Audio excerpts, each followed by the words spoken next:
What is property of a system किंवा variable म्हणजे काय, किंवा याला आणखीन एक शब्द आहे प्रॉपर्टी म्हणा, व्हेरिएबल म्हणा, किंवा फंक्शन एक शब्द आहे.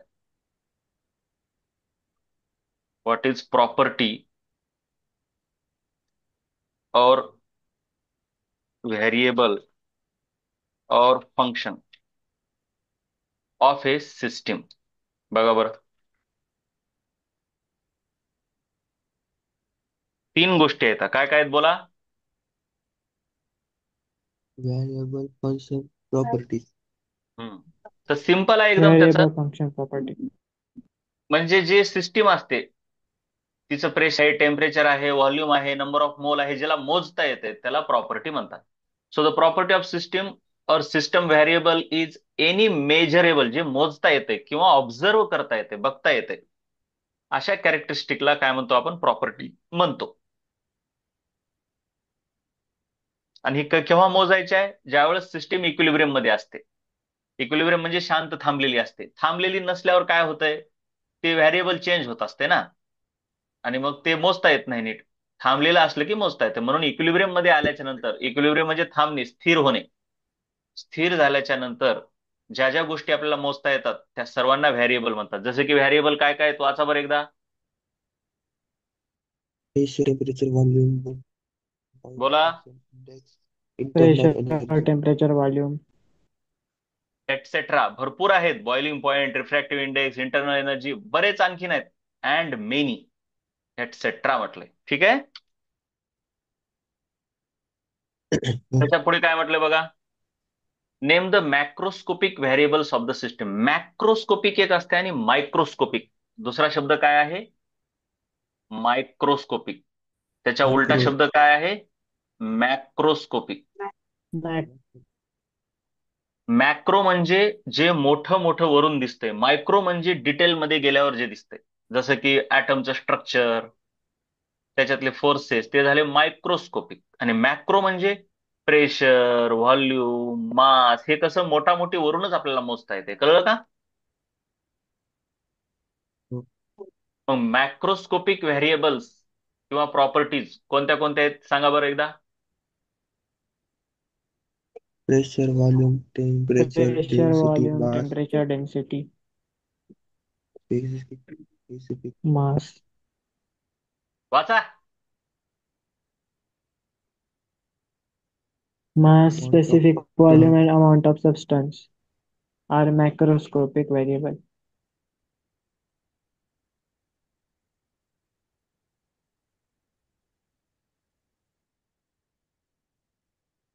श्रुतिका तुझा आवाज येत नाही.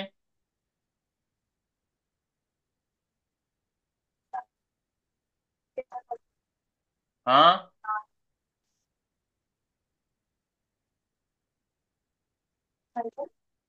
हा, तुझा आवाज का येत नाही.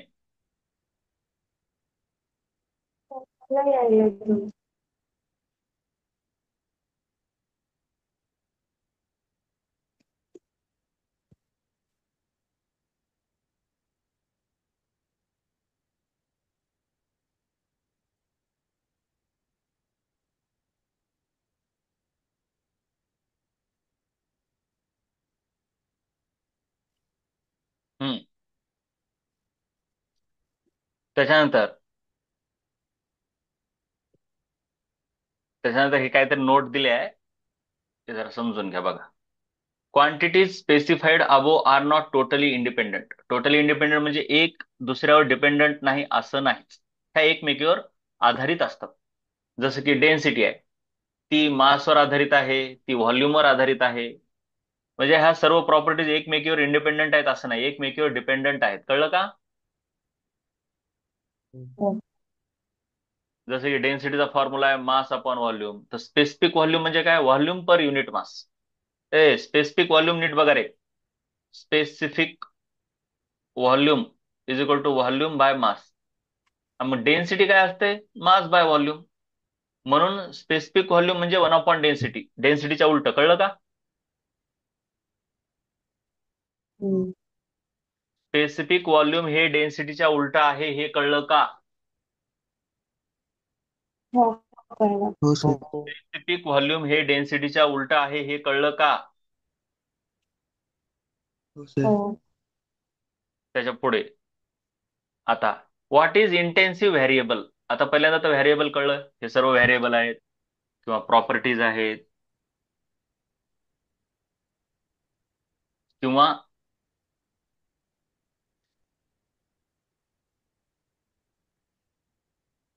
बघा, आपल्याला आता काय व्हॉट इज इंटेन्सिव्ह व्हेरिएबल सांगायचं. तर त्याच्या अगोदर काय, there are two types of variables.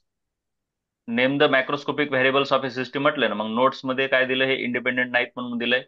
जसं की डेन्सिटी म्हणजे काय, मास अपॉन व्हॉल्यूम. स्पेसिफिक व्हॉल्यूम म्हणजेच व्हॉल्यूम पर युनिट मास, म्हणजेच काय, व्हॉल्यूम डिव्हायडेड बाय मास, म्हणजे डेन्सिटीच्या उलट.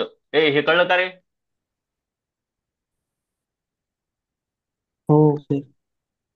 त्याच्यानंतर त्याच्यानंतर काय लक्षात ठेवायचं, त्याच्यानंतर काय लक्षात ठेवायचं, देर are two types of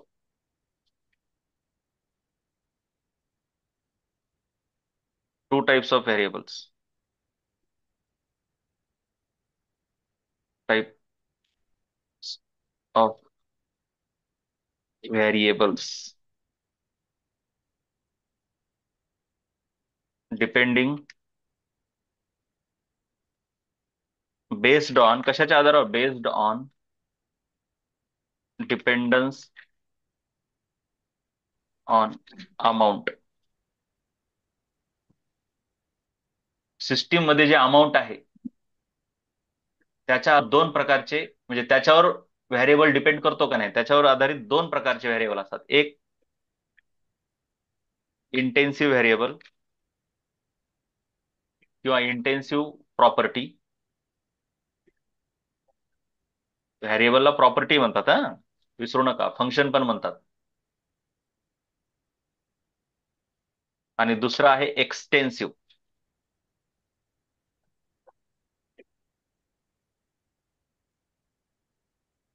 extensive property किंवा व्हेरिएबल. किती प्रकारचे व्हेरिएबल आहेत सांगा? दोन. टू. हा, कोणते कोणते? इंटेन्सिव्ह व्हेरिएबल आणि इंटेन्सिव्ह आणि एक्सटेन्सिव्ह. एक्सटेन्सिव्ह. इंटेन्सिव्ह म्हणजे कोण असतात माहितीये का? They depend, they do not depend on amount. Independent of amount, independent of amount. Amount कुणाचा amount? Amount of substance in system. आणि एक्सटेन्सिव्ह म्हणजे असे असतात की डिपेंड ऑन अमाऊंट.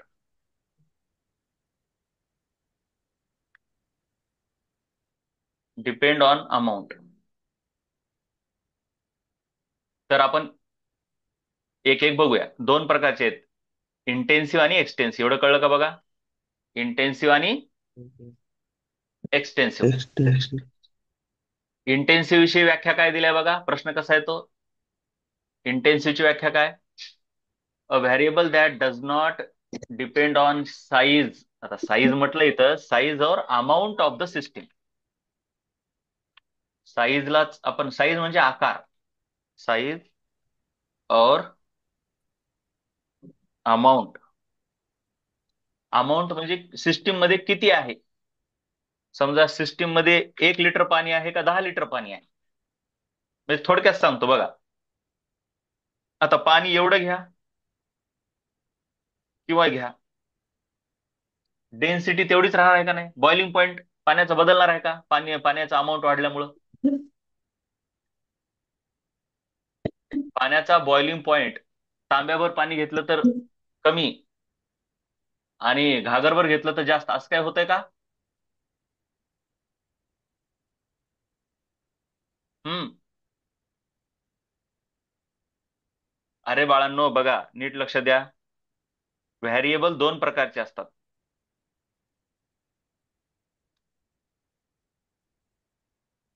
हे बघा, मी काय करतो, इथं एवढं पाणी घेतो किंवा गॅस घेतो एवढा, आणि दुसरीकडे उगाच थोडं घेतो, असं एवढंच. मग मला सांगा, ए आणि बी ह्या दोघांचं मास सेम आहे का वेगळं आहे?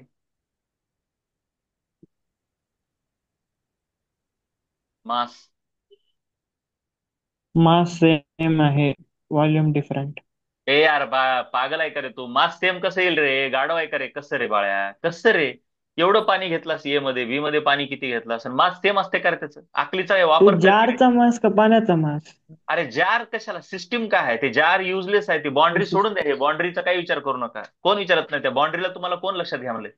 सिस्टीम म्हणजे ती बाजूची जी जार सिलेंडर आहे बाळांनो, हे कधी सिलेंडर असते, हे सिलेंडर. हे सिलेंडरचं मास तुम्ही कन्सिडर करत जाऊ नका बरं सध्या. मध्ये काय आहे? मध्ये पाणी, त्याचं मास, त्याला आपण सिस्टीम म्हणतो. त्या जारला सिस्टीम म्हणत नाही. आपण जारला सिस्टीम म्हणतो का? नाही. नाही. मग ह्याचं मास जर 5 किलो असेल तर ह्याचं मास किती असेल? 5च असेल का कमी असेल? 5. कमी. 5. पागल पोरग आहे.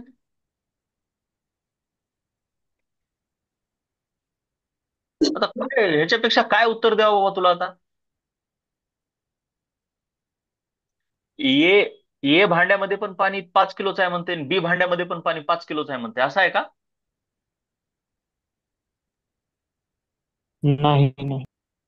नाही. मग असं का बोलायला? मास इथं काहीतरी 2 kg असेल, कमी आहे ना? दिसायला की कमी? हम्म. बरं व्हॉल्यूम दोघांचं सेम असेल का? आता हे इथं पिस्टन आहे समजा, तुम्ही आता हे पिस्टन लाल कलरचं काढतो पिस्टन, त्याचं पिस्टन इथं फिक्स केलेलं आहे, ह्याचं पिस्टन इथं फिक्स केलेलं आहे. व्हॉल्यूम दोन्हीकडे सेम आहे का?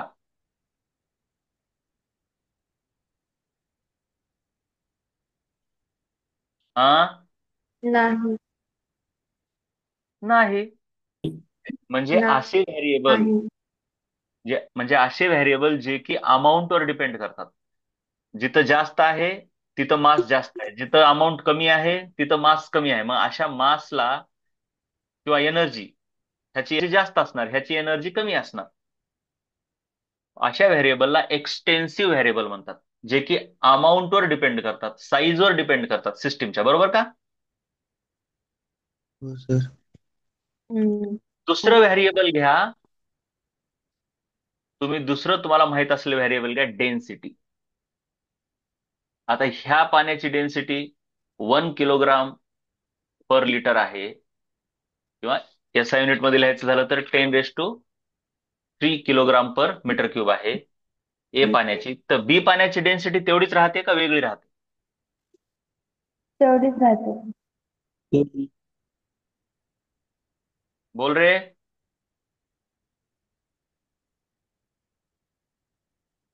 म्हणजे डेन्सिटी ही अमाऊंट बदलल्यावर डेन्सिटी बदलायला का? नाही. पण अमाऊंट बदलल्यावर मास बदलायला का नाही? हो, बदलेल. हो. मग अमाऊंट बदलल्यावर जी प्रॉपर्टी बदलते तिला एक्सटेन्सिव्ह प्रॉपर्टी म्हणतात, आणि अमाऊंट बदलल्यावर जी प्रॉपर्टी बदलत नाही तिला इंटेन्सिव्ह प्रॉपर्टी म्हणतात. अमाऊंट म्हणजे साईज, आकार. मला सांगा, ए पाण्याचा बॉइलिंग पॉइंट 100 डिग्री सेल्सिअस आहे, तर बी पाण्याचा बॉइलिंग पॉइंट कमी असेल का तेवढाच असेल? कमी असेल. हा? कमी असेल. सांगा सांगा सांगा, येते सांगा. एवढं असू शकते. अरे कमी बाळा, असेल. मला सांग श्रुतिका, बॉइलिंग पॉइंट आपण पाण्याचा हमेशा 100 म्हणतो, हमेशा म्हणतो का नाही? मग कमी पाणी घेतल्यावर बॉइलिंग पॉइंट कमी असतो का? ते एक टेम्परेचर आहे की 100 डिग्री सेल्सिअसला पाणी उकळतंयच, तुम्ही तांब्या भरून घ्या किंवा घागर भरून घ्या.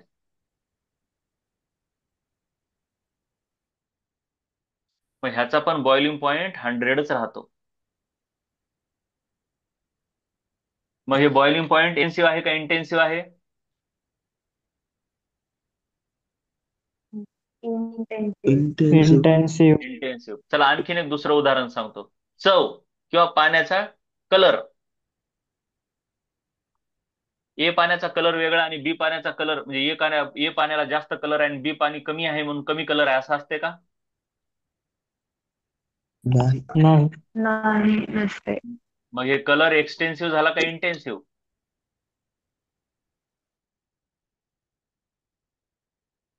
इंटेन्सिव्ह.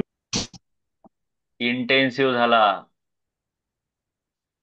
आणखीन एक उदाहरण देतो. समजा इथं गॅस आहे, ऑक्सिजन, डायटॉमिक गॅस एवढा भरलाय आणि दुसऱ्या भांड्यामध्ये इतकाच भरला, अर्धा भरला आहे का नाही? मग इथं मास आहे त्याचं समजा 2 kg आणि इथं मास आहे त्याचं 1 kg म्हणजे हाफ. म्हणजे हे मास हे काय झालं? एक्सटेन्सिव्ह. पण आता इथल्या ऑक्सिजनची सीव्ही आणि इथल्या ऑक्सिजनची सीव्ही सेम असेल का वेगळी असेल? सेम असेल. सेम असेल. कारण ऑक्सिजनची कारण सीव्ही. डायटॉमिक गॅस आहे. हा, म्हणजे अशा प्रॉपर्टी ज्या अमाऊंटवर डिपेंड करत नाहीत, त्यांना आपण इंटेन्सिव्ह प्रॉपर्टीज म्हणतो. एक्सटेन्सिव्ह आणि इंटेन्सिव्हचा अर्थ कळला का मग?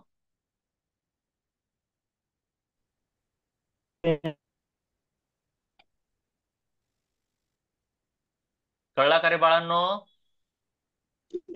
हो हो काय. सर. हा सर. बघा मग, what is intensive variable? Variable म्हणजेच प्रॉपर्टी, हे विसरू नका.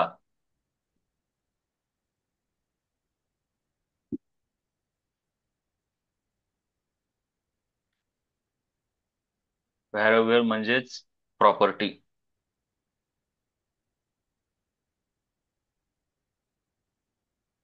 अ व्हेरिएबल किंवा a property that does not depend on size. Size म्हणजेच काय? Of the system is called intensive. मग कोण आहेत असे? Pressure, temperature, density. तुम्ही उदाहरण: boiling point, melting point, refractive index, resistivity. कळलं का? हो सर. हो. त्याच्या उलट एक्सटेन्सिव्ह प्रॉपर्टीची व्याख्या काय दिली आहे? वाचा.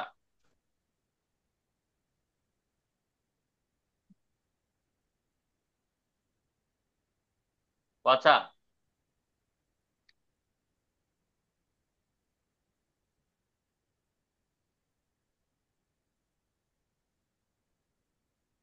काय म्हटलंय? A variable that depends on size of the system is called an extensive variable. ह्याचं तुम्हाला माहित असलं उदाहरण म्हणजे मास आणि व्हॉल्यूम. लयच पटकन कळते, बरोबर का? हो. हो. पण दुसरे व्हेरिएबल आहेत लक्षात ठेवायचे, जे की पुढे जाऊन तुम्हाला कळतील. Gibbs free energy, एन्थॅल्पी H, internal energy you, entropy S. हे जे केमिस्ट्रीमध्ये येणार शब्द, ह्याच्यापैकी फिजिक्स मध्ये फक्त एकच शब्द जास्त येतो, तो म्हणजे एंट्रॉपी आणि इंटरनल एनर्जी. इंटरनल एनर्जी म्हणजे कायनेटिक एनर्जी. तुम्ही ट्रिक लक्षात ठेवा. GHUS, घुस. घुस ह्या सर्व एक्सटेन्सिव्ह प्रॉपर्टीज आहेत. Gibbs free energy, एन्थॅल्पी, internal energy, entropy, ह्या सर्व काय येतात? एक्सटेन्सिव्ह प्रॉपर्टी आहेत. कळलं का? हो सर. क्लिअर? पुढे चलू का? हो. चलू का रे पुढे?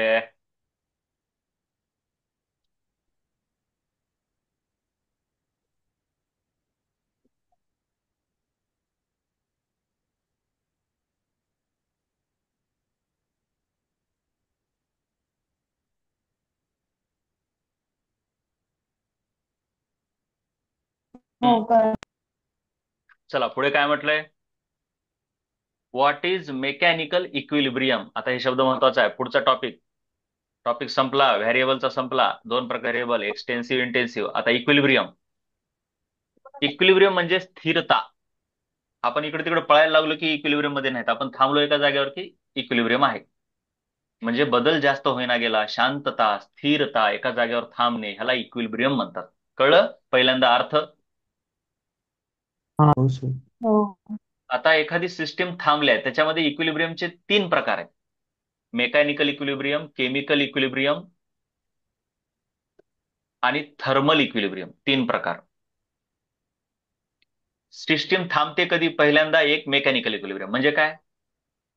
इकडून एक फोर्स असतो आणि इकडून एक फोर्स असतो. हा जो खालून फोर्स असतो त्याला ड्रायव्हिंग फोर्स म्हणतात. काय म्हणतात? ड्रायव्हिंग. ड्रायव्हिंग. Driving force. म्हणजे सिस्टीमला एक्सपांड करणारा, ड्राईव्ह करणारा, पुढे नेणारा ड्रायव्हिंग फोर्स. जसं की गाडी आपण पळवतो तर गाडीचे इंजिन आहे ड्रायव्हिंग फोर्स, आणि रस्त्यावरचं घर्षण आहे अपोजिंग फोर्स. कोणता आहे दुसरा फोर्स?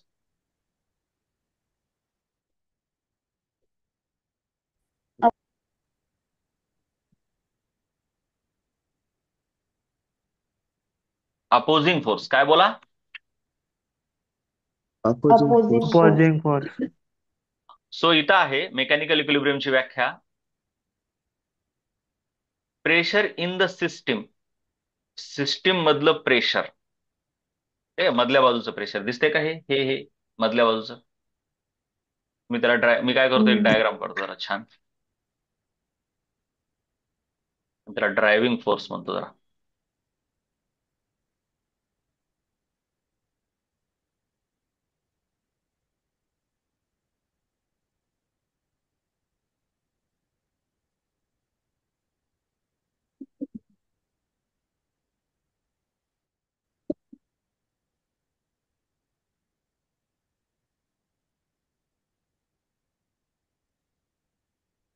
हे बघा, इकडून लावलेला फोर्स हा ड्रायव्हिंग फोर्स.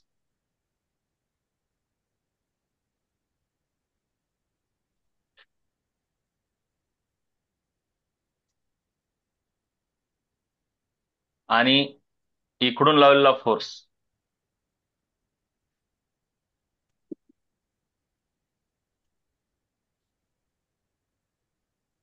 हा opposing force.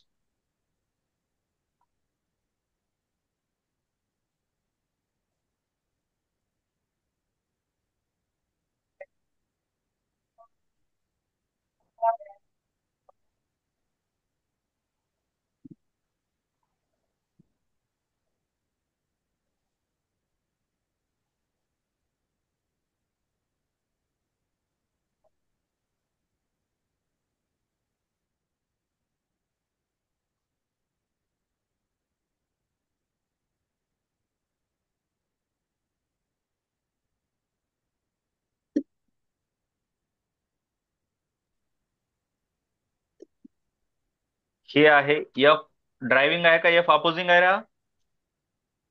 Opposing. F opposite. Opposing. Opposing.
आता हे जरा महत्वाचं आहे, बघून घ्या.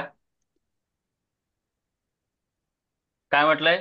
अ system is said to be in mechanical equilibrium when the pressure in the system, म्हणजे मधलं प्रेशर, त्याला आपण ड्रायव्हिंग फोर्स म्हणतो किंवा ड्रायव्हिंग प्रेशर. हे शब्द जरा महत्वाचा आहे, ड्रायव्हिंग फोर्स. कोणतीही ज्यावेळेस कार्य होते, कोणतंही कार्य, जसं की गाडी चालली आहे किंवा कोणीतरी इकडे चाललंय, तर एक असतो ड्रायव्हिंग फोर्स आणि दुसरा त्याला विरोध करणारा असतो अपोजिंग फोर्स. कोणतंही काम करायला, बघा तुम्ही अभ्यास करायला, तर तुमच्यामध्ये पुढे काहीतरी बनायचंय, हे झाला तुमचा ड्रायव्हिंग फोर्स. आणि तुमचा आळस हा काय झाला? Opposing force. बोला. Opposing force. Opposing force. मग तुमच्याकडे काय जास्त असलं पाहिजे? कोणता फोर्स जास्त असला पाहिजे? Driving force. ड्रायव्हिंग फोर्स जास्त असला पाहिजे. अपोजिंग फोर्सला हमेशा कमी करायला बघायचं, मारून टाकायला बघायचं, हॅट म्हणायचं, हॅट. बिलकुल नाही. अपोजिंग फोर्स हे हमेशा आपलं नुकसान करणारा असतो, हमेशा नुकसान करणारा असतो. आणि प्रत्येक माणसामध्ये हा अपोजिंग फोर्स असतो. मग एखादी प्रक्रिया घडवायची असेल तर अपोजिंग फोर्स कमीत कमी करण्याचा प्रयत्न करा आणि ड्रायव्हिंग फोर्स जास्तीत जास्त करण्याचा प्रयत्न हमेशा करा. So driving force.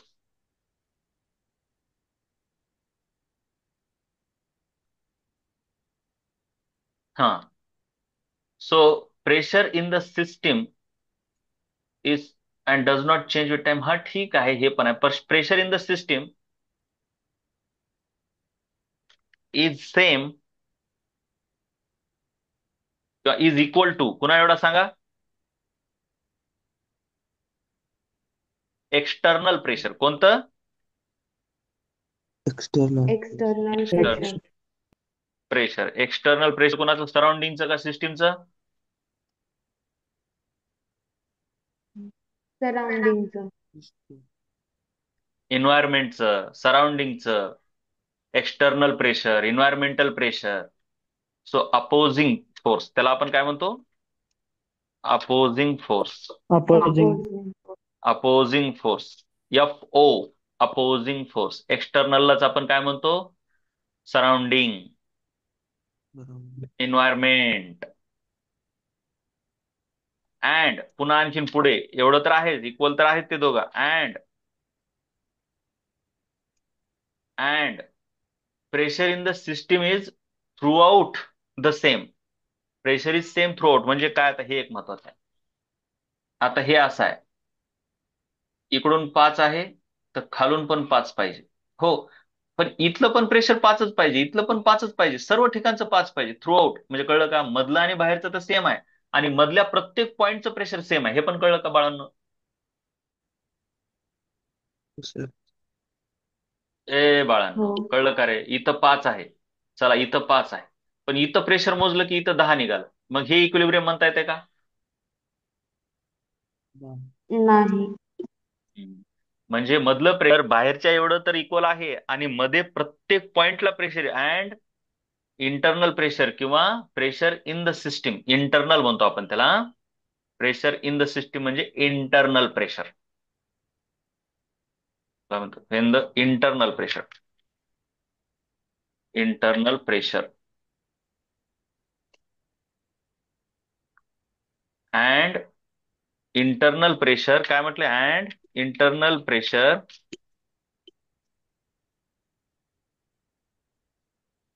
Is same through out. Is same through out and does not change with time. हे पण महत्वाचं आहे. आणि टाइम सोबत बदललंही नाही पाहिजे. म्हणजे आता मोजलं हे 5 आहे, थोड्या वेळानं मोजलं की इथं 7 झालं, असं जमतंय का? नाही. सो काय काय महत्वाचे पार्ट आहेत मेकॅनिकल इक्विलिब्रियम साठी? Internal pressure does not change with the time. Internal pressure is throughout the system same and internal pressure is equal to, बोला, कोणतं एक्सटर्नल प्रेशर? प्रेशर. बोला. Internal is equal to external pressure. हा, 3 condition महत्वाचे आहेत. A system is said to be in mechanical equilibrium when when हे एवढं का तीन कंडिशन एका खाली एक लिहू व्हेन फॉलोइंग बरं जाऊ एका द्या खाली एकच. एका हा खाली बरं when following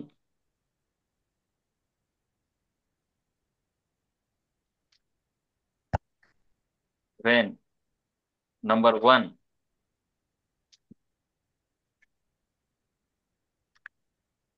the internal pressure is equal to the external pressure. Number two त्याच्या पुढे अँड पाहिजे अँड हे पण झालं पाहिजे अँड म्हणजे ते पण झालं पाहिजे म्हणजे पुढची कंडिशन पण लागू झाली पाहिजे अँड इंटरनल प्रेशर इज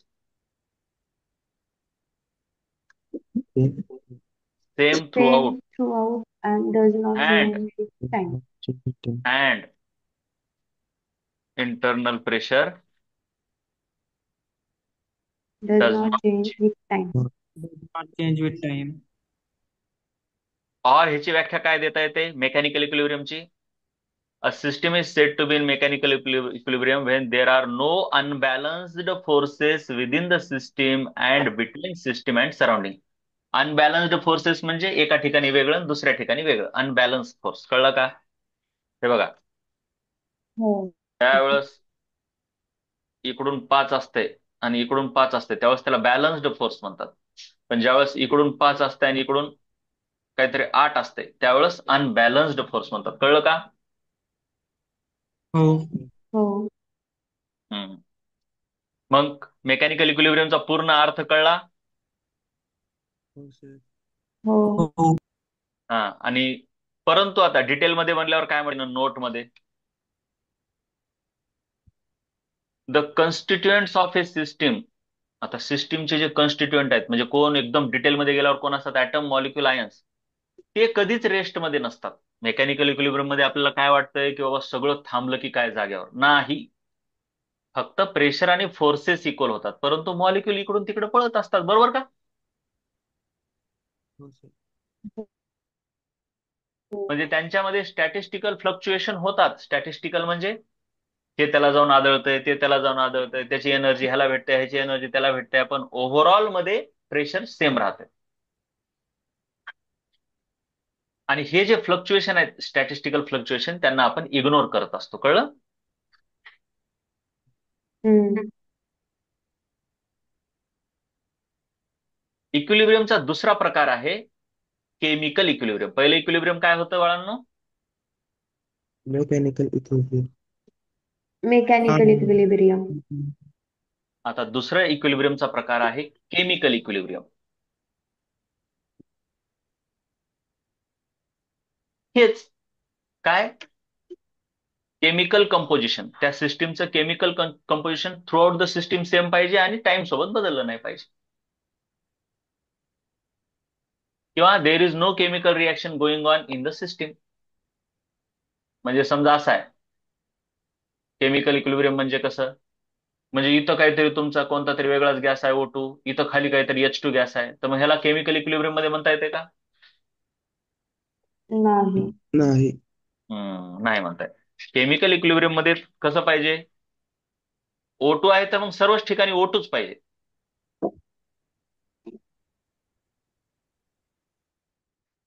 पण जर मिक्सचर असेल तर मग कसं पाहिजे इथं O2 H2 चं मिक्सचर पाहिजे इथं पण आणि खाली पण तसंच मिक्सचर पाहिजे कळलं का सेम जे वर आहे तेच खाली असलं पाहिजे सर्व ठिकाणी सेम कळलं का केमिकल कंपोजिशन सेम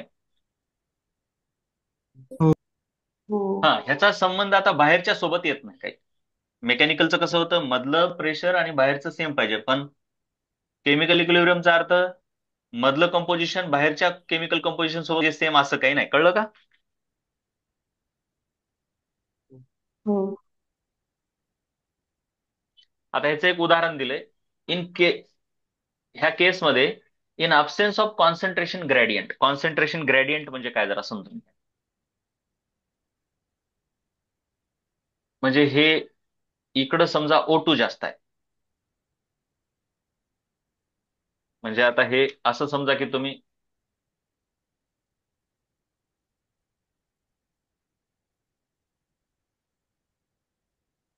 हे क्रॉस म्हणजे O2 आहे आणि हा आहे H2 आता H2 चं कॉन्सन्ट्रेशन सर्व बाजूला सारखं आहे, बरोबर का? हो. हो. परंतु O2 कुणीकडे जास्त आहे? लेफ्ट साईडला. Left side. लेफ्ट साईडला O2 चं प्रमाण जास्त दिसायले, हम्म. क्रॉस जास्त दिसायलेत का नाही? हो सर. हो. मग आपण असं म्हणतो की O2 चं कॉन्सन्ट्रेशन किंवा X चं कॉन्सन्ट्रेशन इकडे जास्त आहे, आणि मग लेफ्ट साईडला जास्त आहे, राईट साईडला कमी आहे. मग ह्याला म्हणतात कॉन्सन्ट्रेशन ग्रॅडियंट. ग्रॅडियंट म्हणजे उतार. म्हणजे इकडं जास्त आहे, इकडं कमी आहे, म्हणजे असं जर जोडलं तर हे उतार असल्यासारखं आहे. म्हणजे इकडून इकडं पाणी वाहत आहे ना, तसं. म्हणजे इकडून इकडं वाहणार. हम्म. O2 कुणीकडून कुणीकडे जाणार? Left to right. Left left to to right. Right. मग सहसा वाहतंय कसं? चढाकडून उताराकडे. ग्रॅडियंट म्हणजे ज्यावेळेस असं एखादी वस्तू असते आणि आपण असं जोडलं की इकडं काहीतरी हायर व्हॅल्यू आहे आणि इकडं लो आहे, ह्या उतार म्हणतात. ग्रॅडियंट म्हणजे उतार. म्हणजे जसं की आता समजा इकडं पोटेन्शियल आहे 10 व्होल्ट